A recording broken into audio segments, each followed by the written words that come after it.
Shelma Show. We are honored to be in the presence of Eric Sankum, the founder of Sena Well, an initiative out to promote positive mental health among youths, enhance democracy, among others. Welcome to the Shelma Show, Eric. Thank you, Shirley. So, introduce us to Eric in his 20s. Yeah, Eric in his 20s, just out of university, started demonstrating his passion for young people, gathering young people to educate them about developing their potentials. At a very early stage in his growth, Eric already started making some positive decisions for his life that were aligned to his potentials and leadership and entrepreneurship. So in his early 20s, he started passing on those things, and that earns him a very prestigious offer to experience leadership out of the country.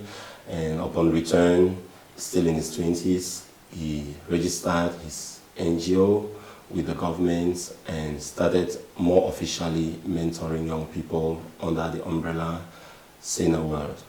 Okay, so at Sena Well, you have this project called Sena Summer STEM Academy. Yeah. Right. So tell us a little bit about that. Yeah, that came as a response to the need. Many parents in my teaching experience, many parents requested for more math and physics skills for their kids. They will call me to do home tutoring, and upon observation, I realized that 80% of students dismissed from schools are coincidentally not very high in maths performance.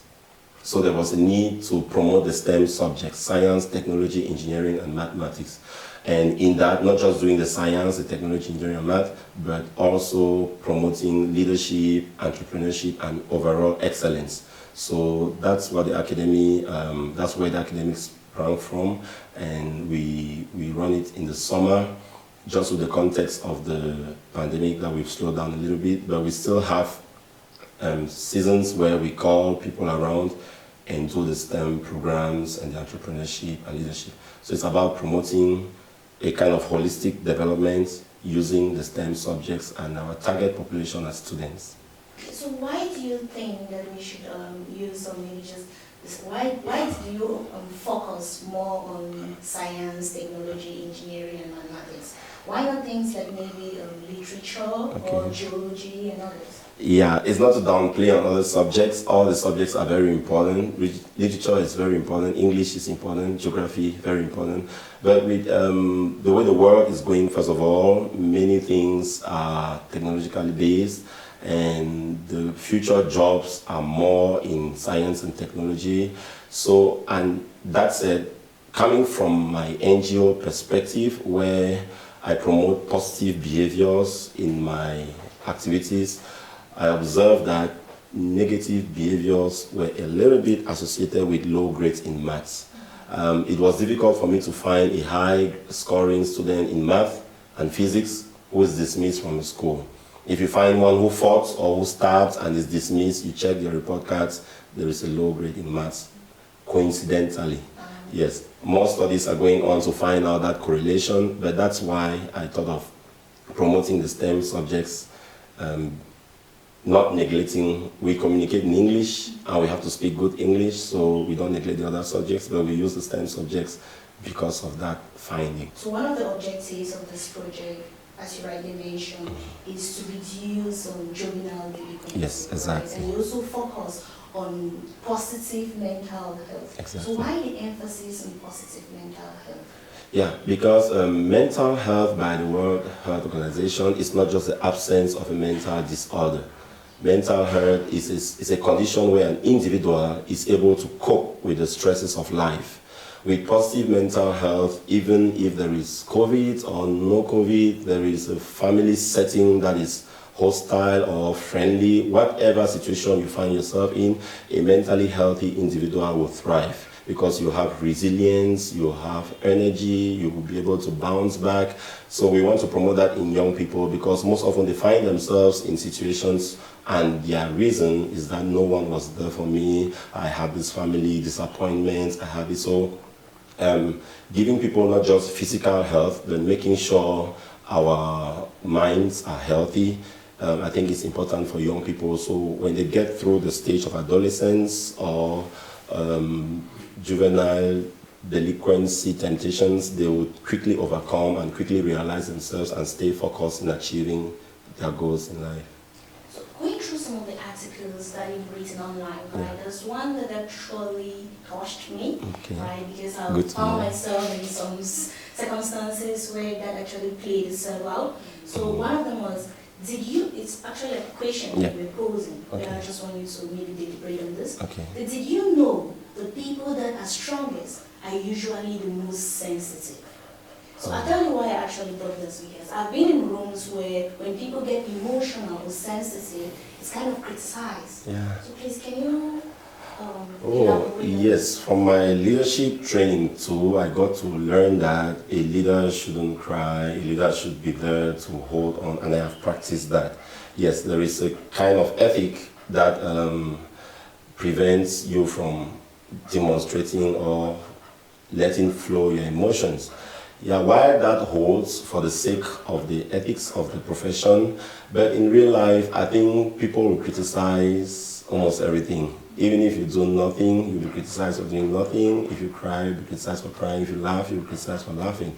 But to respond to that, I think those who are very so serious and looking strict, I was encouraging young people not to fear knocking the doors of directors, because they have emotions. They too can sympathize, they can empathize, and they can look into a situation. So some people just back off from those who look very strong from the outside, not knowing that behind that wall there are emotions, there is blood and water flowing in their veins. So for the side where some people were criticized, I think that it's okay to be criticized, but it's even better to be yourself.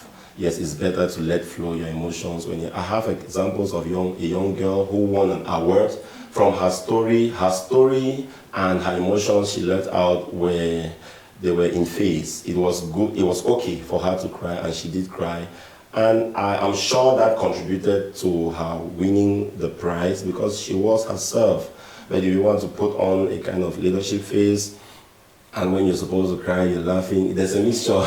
So it's good to let flow, and young people should know that people who look very strict and powerful, they have emotions and they can sympathize and empathize. So when did you come to that conclusion that it was okay to be sensitive? Yeah, I think from experience, and I have had to pour out my own emotions for things like I lost a very young, brave person to death, and every time I think about that, I'm healed now. Yeah, the points where I got to know about how to accept the fact that I should let go emotions was in my training, in trying to discover who I am, doing an introspective look of what I saw that in the past. That was in 2016. I was so strict even upon my own emotions, and so even if there is music, I'll be so smiling. But with introspection and kind of self-discovering, I came to terms with who I really am, and I just felt okay when somebody dies. It's okay to tear. It's okay to be happy when you're supposed to be happy, and that's what led me to encourage young people that this strict man, this person who looks wild and very disciplined, it's okay, he has emotions. So, and everyone who looks very strict has emotions. I think those listening also know that it's true, that they have emotions hiding. More with Eric Sankum after the break.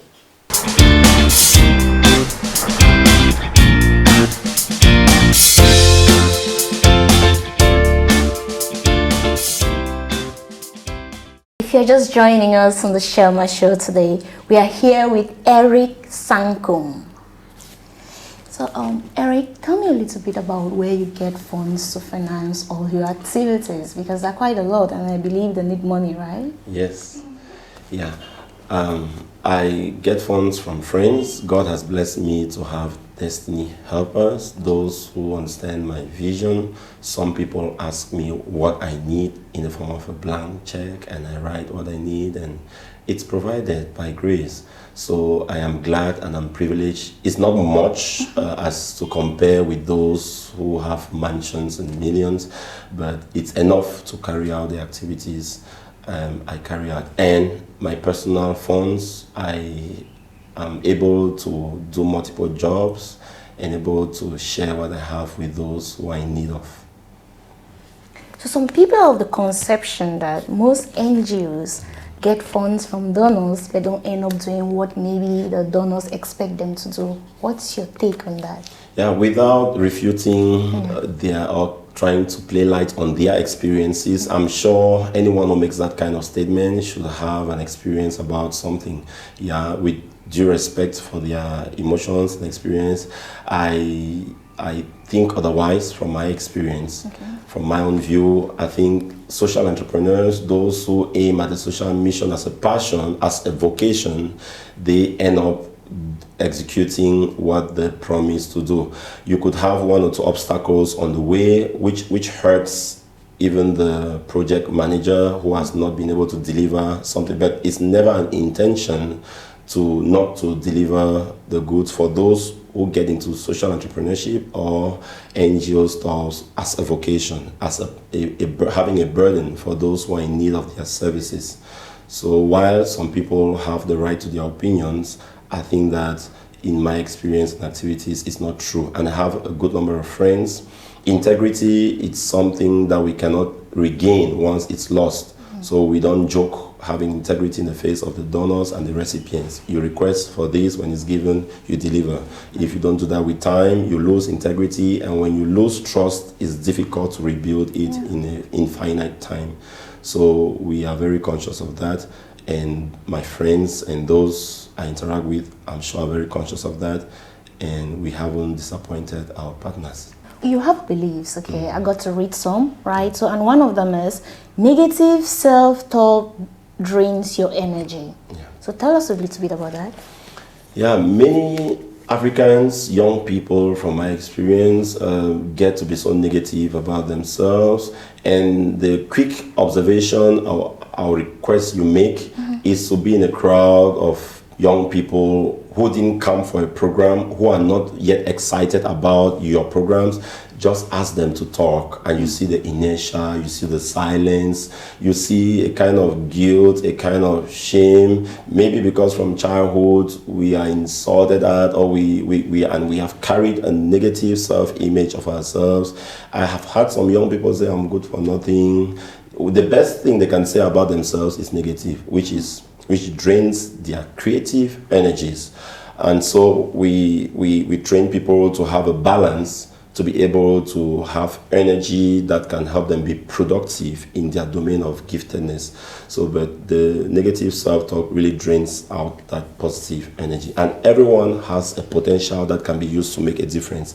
But some people tend to drain their batteries, maybe by connecting it to the earth and not to a fan that needs to turn and generate some wind, or to produce wind and to cool us down.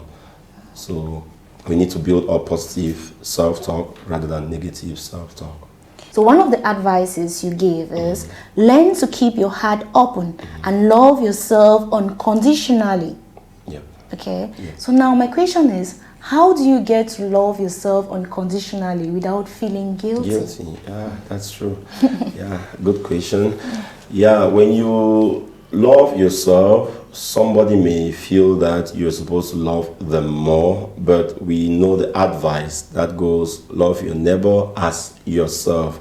So if you don't have a measuring canon, like to know how much of love you should give out, you won't be able to give out enough. You may give out too much or too less. too little. So it's good to be able to love yourself. It's good to come to terms with who you are. It's good to discover your purpose in life. It's good to know what your destiny is like, and your life on earth will be a journey to arrive at your destiny, to achieve the things that you are gifted to achieve. So loving yourself is a very good thing. To be able to look at the mirror and bless the person in the mirror and congratulate the person in the mirror, and encourage them to bounce back, to stand up strong. If you don't do that, people will give you 1,001 reasons to even die. So you shouldn't feel guilty. No one should feel guilty about that, because it's okay to love the person you are, and with that, you'll be able to know how much to love others. Okay, let me bring a scenario here. Yes, okay. please. So assuming that my friend is sick. Yep. Okay. And now I have this job offer, and I'm supposed to pay my transport, maybe to go to another country. Yeah. And now my friend gets sick. Okay. So what do I do in that scenario? Because if I were to maybe consider myself first, obviously I need a job, because maybe I need to fend for my family and for other needs. Yeah. So in that scenario, what will your advice be? Yeah, the scenario is a good one, only that it concerns a matter of life and death, and I think we'll value life. Okay. Yes, the journeys can come for those who are talented. If you are the one in question, I'm sure traveling will never be a problem for you, even if you donated your flight money for someone to leave. I think in the nearest future, you would regain it. So, but in another case where you have to eat a very sumptuous meal and someone needs transport to go for a job interview, I think you can sacrifice that meal still for the person to go. But in a case where someone needs to build a house and then your children need to eat, I think it's not bad to put food on your table and let the house wait. So people have different needs. Others may come to you and make their needs very pressing, and then they will want you not to breathe, not to be clothed, not to bathe, not to have soap, not to have oil, to meet their needs. And some people have felt needs, not real needs. Some people are just indisciplined with their own finances, and they would want to put that on you and put the pressure on you. And once you don't meet up with their expectations, they'll say you're wicked, you're selfish, you're this and that. So anybody who knows 5 selfish people is a beggar. Oh, yes. okay. If you know 5 selfish people, it means you beg here and beg there and beg there, and they have had other priorities that do not align with yours, and you concluded they are selfish. So okay, as you're talking, there's something that you wrote online, so that I kind of like, I could link to this. You said there are some things and some people that you don't necessarily need to deal with them. Talk to us about this. Yeah. Personally, and I'm sure everyone who has come to terms with who they are, you must have somebody who hates you. You must have somebody who talks against whatever you do, and you cannot please everybody. So everyone has a string attached to your body, and they are trying to pull you to the directions to be nice. Shirley has to be like this, Eric has to be like this. So there was a beautiful image I saw on social media with someone having a pair of scissors. You just cut off some of those strings. So there are some persons who may not be made up, they may not be fashioned or customized to accompany you for a certain season. It's okay to lose some friends who don't add up to you positively, who drain energy from you, who make you sound negative, and you see more of your weaknesses and you don't see your strengths. It's okay to take a break from some people. But Eric, most of the times, right, these people are in your face. So how do you actually get them off?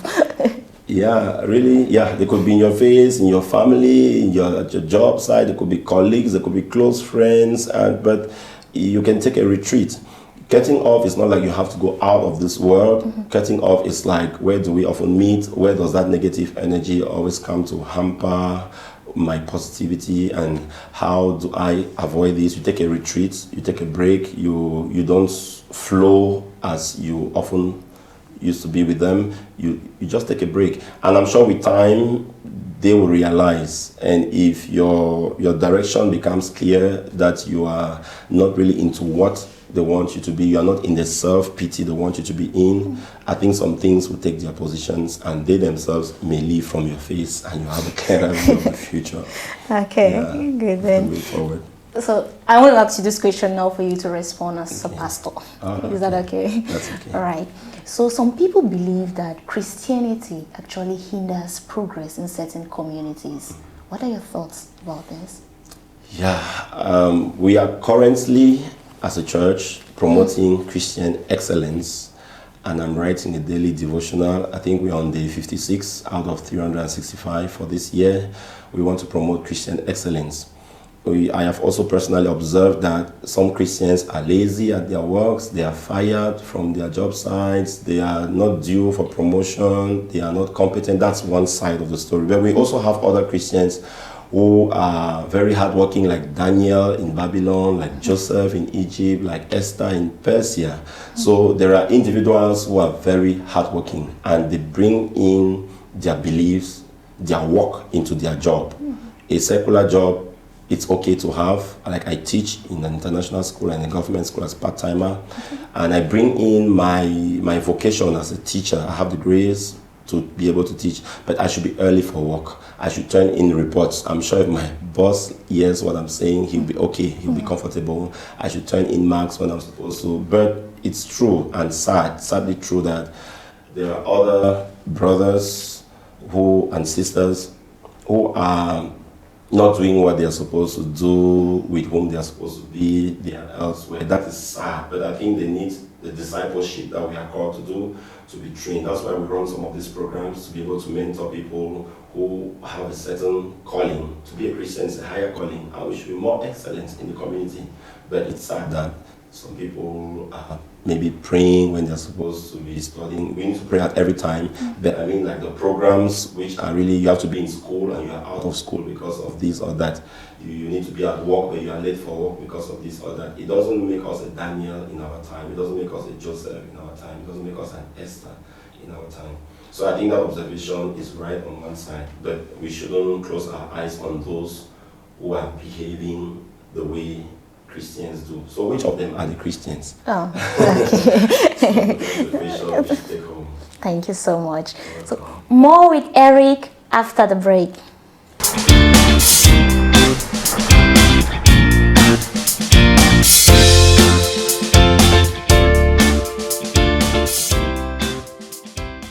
If you're just joining us today on the Sherma Show, we're honored to be in the presence of Eric Sankum, the founder of Sena Will.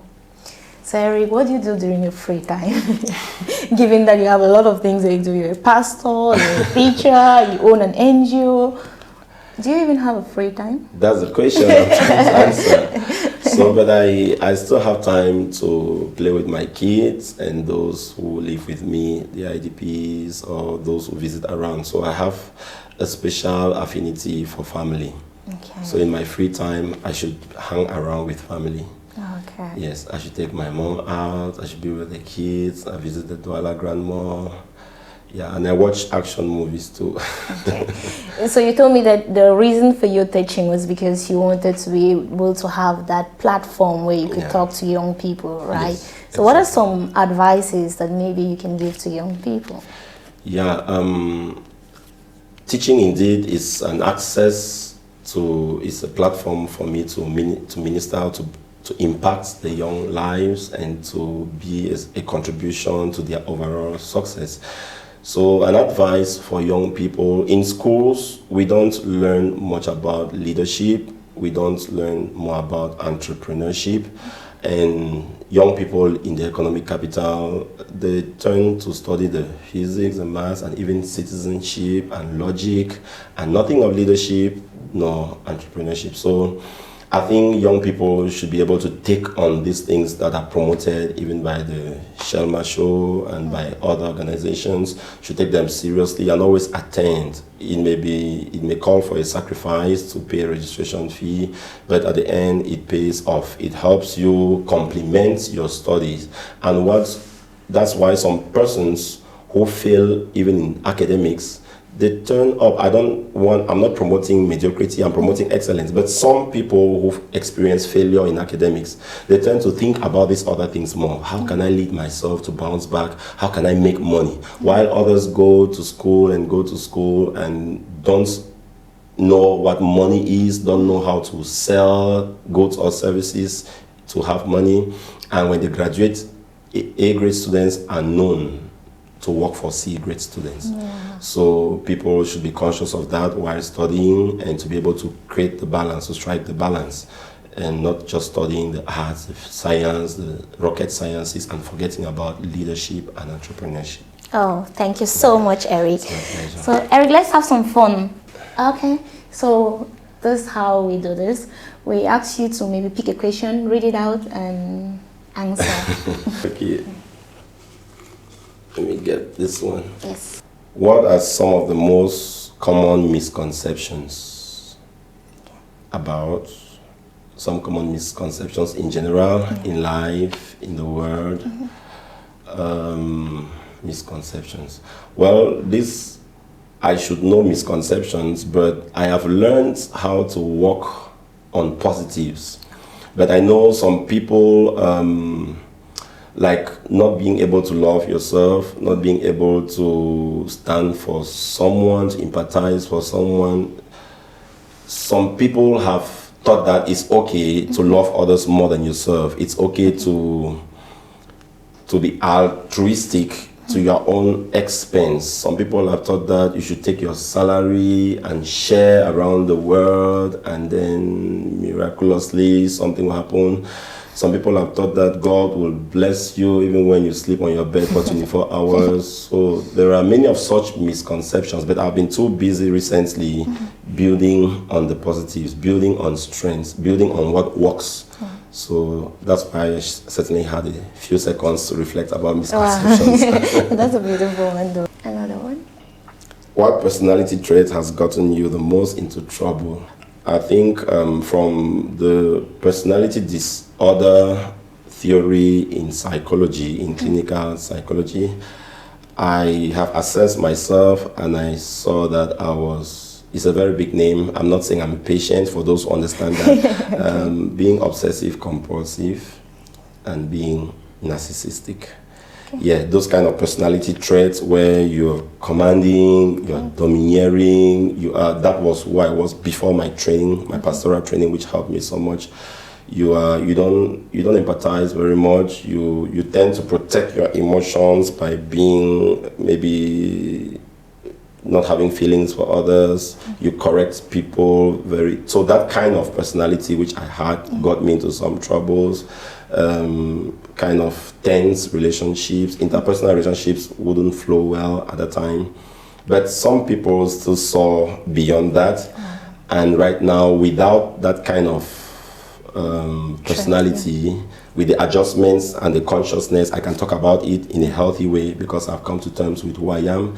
And I think I've won more friends over time, and my network of influence is growing larger. So I'm no longer into the problems of this personality trait. But in the past, narcissism is like you have this 2-page CV, you have these things and so on, and you like about yourself, but all of that doesn't get me into trouble anymore because I've made the swap a healthy swap. Wow. Okay. What did you eat so much of that now you hate it? Okay, what did I eat so much that I now hate? In my singlehood, rice. Yes, my wife knows I don't enjoy rice as I had a kind of passion for rice. It now really sounds like some grains in my mouth. So I prefer the heavier meals. Yeah. Eric, how can people get to you? There's a lot of people that maybe might want some motivation, or maybe can want to also assist you with some of your projects. How can they get to you? Yeah, my social media page, I have a page for Sena World, and my own personal Facebook page, Eric Sankum. My phone number is there. And I think on the flyers that we produce sometimes, and we could get our numbers out when we have projects around. But right now, I think the best way to get me is through the Sharma show. That will be very fast and very respectful and honoring we would honor such a contact that comes through this wonderful show. And I think my Facebook page is also open. Anyone can get in touch with me for whatever needs, whether for conferences, for talks, and especially for the Christian gatherings that gather a lot of young people. I think we are innovating, taking each spiritual gifts and assigning it and discovering what job will be best for someone who has that gift. I know many people are religious. In Africa, it's not a secret. It's not something we are ashamed about. We love God in Africa, and we serve God. But most often, what God has given us as a gift was supposed to serve others. And we haven't known how to take a gift of faith, for example, and with faith we step out as entrepreneurs to start new ventures, and even if it doesn't work, you keep the faith as an entrepreneur. So there are all the other gifts that we have, we are able to. So those who need such lessons, who need such sessions can contact me, and we can bring the resources in to inspire the people of faith-based organizations. So what's your Facebook name? Eric Sankum. Okay then. Yes, all right. Thank Eric you so Sankum. much. It's my pleasure. Believe me, it was a pleasure Yeah. being in your presence. Thank you. On today's edition of the Sherma Show, we were honored to be in the presence of Eric Sankum, the founder of Sena Will. Thank you. Please do not forget to subscribe, share, like, and comment. Thank you so much for always being in our presence. And I have been your host, Munja Shelley.